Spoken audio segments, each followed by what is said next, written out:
Okay, so I'm super happy to report that I also have a door on this room now. This had taken me a pretty decent amount of time, but I'm actually pretty stoked with how it came out. I reused some of the good panels that I took off of the wall here to kind of just keep a little of the history, but also I insulated it. So this is actually a 2x4 middle that are laying flat, so that is 1.5 inches. Plus I have 2 3/4 inch panels, one on the front and one on the back. So this is a 3-inch door. Now, just a note of caution, once you customize your own door, that's great and well, but once you go over 2 1/4 inches, there are no door handles and there are no lock sets unless you feel like you're gonna spend a ton of money on a custom kit. So just a note of caution, if you're gonna make your own door, you wanna keep it less than 2 1/4. However, I did not. So therefore, I had to come up with my own mechanism for how I'm gonna open and close this door. Now there's probably a million different ways that you could do this, but the way that I came up with it was with this idea. So I actually had some firewood, I had some walnut worked in there, so I squared off a couple of pieces and made a couple of handles.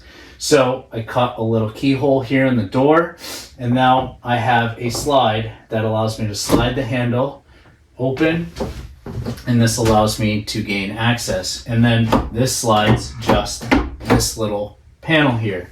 Now you can see on this side of the door jamb, I actually cut a piece of maple and I cut out the back side of this keyhole because this is really the only thing that's holding this door when I close it is this 3/4 inch pine, which is really not that strong at all. It's very, very soft. So I took a nice piece of 3/4 inch maple and I screwed it into the door frame. Therefore, now I have a really nice backing and it's super hard.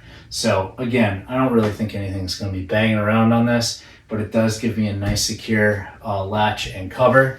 And then that way, when I'm on either side of the door, I can activate this handle and slide it closed, which I think is pretty cool.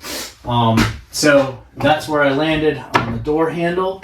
I will also probably have a actual physical handle to help open and close it, so I'm not relying on the screws that are holding this into place. However, for right now, it suits the need and it closes the door and it gives me really good insulation. You can see kind of from the side of the door here, I actually enclosed it with a 3/4 inch panel all the way around the perimeter. And then inside of it, I have R15 that I stripped down basically in half and fed it inside of this panel. So this is a fully insulated door and I can tell you it absolutely works.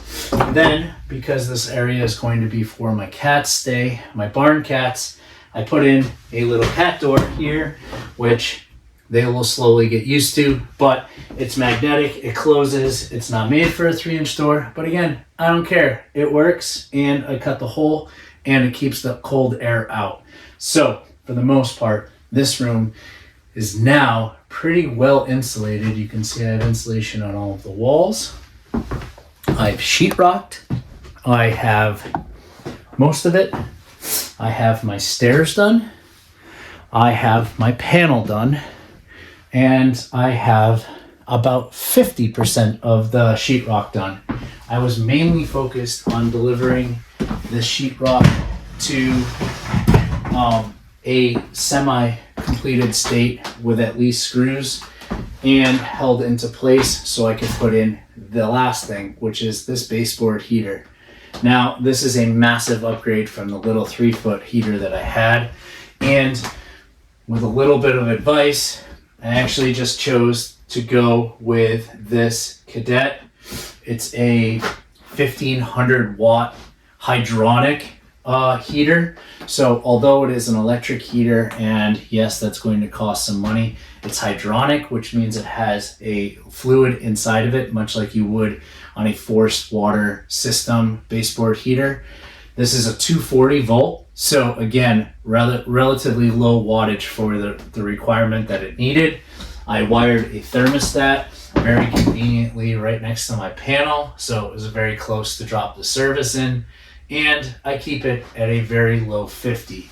Now, that is enough just to make this room comfortable to be in. It'll make it really comfortable for my animals, particularly my cats. They will probably post up here on the really cold days. And what I can tell you right now is, now that this is completely insulated and this door is on, this room actually gets warm, which is awesome. I am just so fired up. I finally have a place where I can come into the barn and it's actually relatively warm. This heater does not take long to start forcing out heat, and even after it shuts off, it still pumps out heat. So I'm going to give this a little bit of a trial. I put it right under the window. That is the recommendation, mainly because it takes cold air and then it forces the hot air up and out.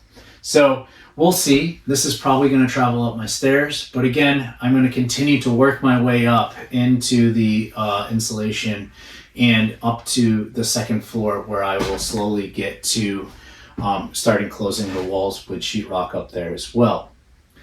But for now, I'm going to continue up these stairs. The only thing I have to do over here is this far wall, and I also have to insulate under the stairs that I have here. I've had a lot of ideas already about what I want to do, particularly with this wall.